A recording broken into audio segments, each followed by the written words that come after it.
só voltar a 2019, Sim. que você falasse um pouquinho dos bastidores. Sim. Daquele que, pelo que a gente conversou, eu classifico como o gol da tua carreira. O segundo gol do Gabigol. Sim, a transmissão da minha carreira foi toda ela. Porque aquilo foi, imagino, uma explosão de emoções para você em todos os sentidos. Profissionalmente, pessoalmente. Sim. Ali você começou a trabalhar intensamente as emoções de narrar um gol importante, histórico para o Flamengo. Sim. Cara, quando aquela segunda bola do Gabigol entrou, você lembra? Não. Não lembro. Assim, eu me lembro, porque é o seguinte, Éboli e Cadu, eu como torcedor do Flamengo, eu vi o Flamengo campeão da Libertadores e campeão do mundo em 81. E eu vivi os 38 anos. A maior parte do tempo trabalhando, porque eu comecei a trabalhar em 88. Então eu trabalhava vendo os vexames do Flamengo na Libertadores da América. América do México, Cabanhas, né? Já no Fox Sports, aquele gol do Emelec no final, que o Léo Moura estava ouvindo. A história do Flamengo era uma história de trauma. Exatamente. O Flamengo só ficaria fora se empatasse o jogo. Exatamente. Aí virou. E eu, rubro-negro, acompanhando aquilo tudo. Me lembro uma vez, eu estava em Barranquilha, na Colômbia, aí estava vendo o Fox Sports da Colômbia e os caras comemorando o fato que o Júnior tinha pego o Flamengo. Ela, pô, que bom, pegamos o Flamengo. O Flamengo é um time muito grande no Brasil, mas fora do Brasil, o Flamengo não tem tradição nenhuma e vai ser ótimo, porque o Flamengo não sabe jogar Libertadores, Sul-Americana. E aquilo tudo eu fui guardando, acumulando. Eu falei, pô, é verdade, os caras estão falando com razão realmente, o Flamengo pagando vexames. Aí veio 2019. E eu quis o destino, fiz do primeiro ao último jogo da campanha do Flamengo na Libertadores. E eu ficava sonhando há muitos anos, cara, desde o início da minha carreira, isso é interessante, eu não falei isso em nenhum lugar. Desde o início da minha carreira, eu sempre tive dois sonhos. Narrar o Brasil campeão do mundo e narrar o Flamengo campeão da Libertadores. Eu ficava pensando nisso. E eu falava, que era algo muito distante. E eu falava, como será o dia que o Flamengo ganhar a Libertadores? O que vai acontecer no dia que o Flamengo ganhar a Libertadores? Pô, eu quero narrar isso, cara. Vai ser algo inesquecível. E aí o destino me presenteou com isso. Eu narrei o 5-0 contra o Grêmio, que foi um jogo muito marcante e emocionante. E a partir daquele dia, que foi um mês antes da final, eu não dormi direito. Eu não consegui dormir.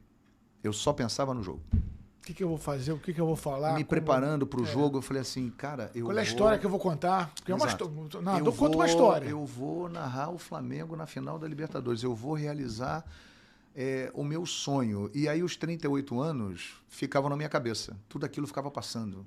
Porra, lembra daquele dia? Lembra daquela eliminação? Lembra daquele jogo? Lembra daquele gol? Porra, lembra quando o Flamengo se classificava para a Libertadores, que era uma festa, porque o Flamengo demorava para ir para a Libertadores. Era muito mais difícil também. Muito mais difícil. Tudo aquilo ficava na minha cabeça, passando.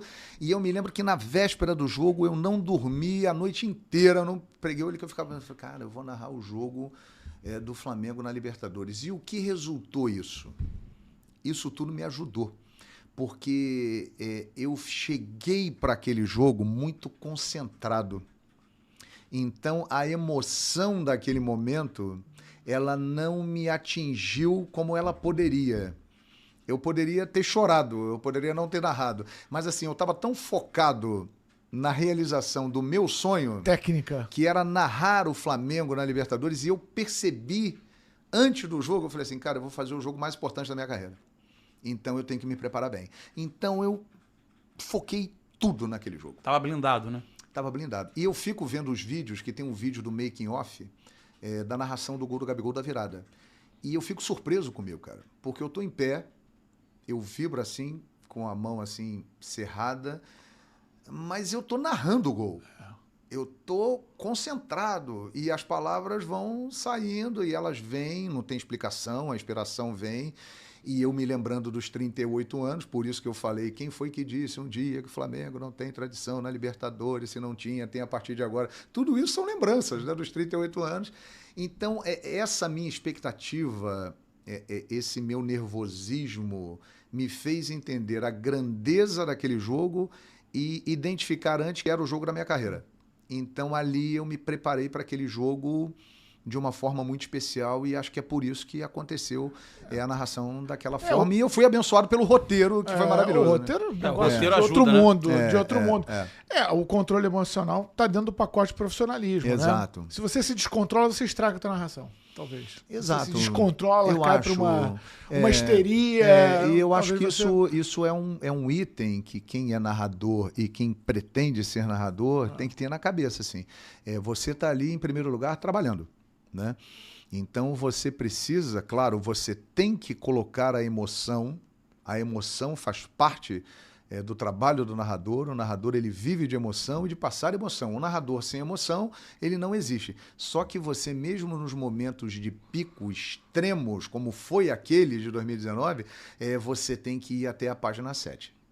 Porque se você passar do limite, você se perde completamente. E eu acho que isso, tudo que eu contei aqui, me ajudou naquele momento a estar focado. E eu só fui perceber o que tinha acontecido no dia seguinte, cara. Eu saí de onde eu estava, fui para minha casa, tal, botei lá na televisão, aí começaram a aparecer mensagens. Pô, vi a tua narração. Aí eu comecei a perceber, e percebo até hoje, diariamente falam comigo sobre o que aconteceu aquele dia. Uma loucura, mas assim, eu acho que tudo isso contribuiu para... Eu estava na hora certa, no lugar certo, e era a pessoa certa para fazer aquilo. Por tudo o que aconteceu. Um passarinho me contou que você nunca se encontrou com o Gabigol. Depois daquele gol. Depois daquele gol. Não, e eu cheguei no Flamengo na hora que ele saiu. Que momento. É o encontro que você queria ter? Ah, sim. E o que você falaria pro Gabigol? Obrigado. Duplamente, né?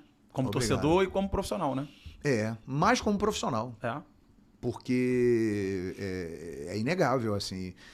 Eu acho que esse gol mudou a vida do Gabigol. Ele virou outro jogador e eu virei outro narrador, outro profissional. Então eu fui no embalo dele. Ele fez em campo e eu completei aqui fora. Então há uma ligação, né, direta. Eu falaria para ele obrigado. E isso me dá uma tristeza muito grande de ver o que aconteceu com ele nos anos seguintes no Flamengo. Porque eu imaginava que ele ficaria no Flamengo até o final da carreira, se tornaria o segundo maior ídolo da história do Flamengo, que ele estava já nesse caminho para ser, né? E é muito marcante na história do Flamengo, é gigantesco na história do Flamengo, mas eu lamento muito o que aconteceu, ter sido interrompido esse caso de amor, um nasceu para o outro de uma maneira tão precipitada, assim. Uma pena, mas eu diria obrigado. Obrigado, Gabigol. Valeu, hein? Incrível. Alguém tem que tentar fazer acontecer. Vai rolar.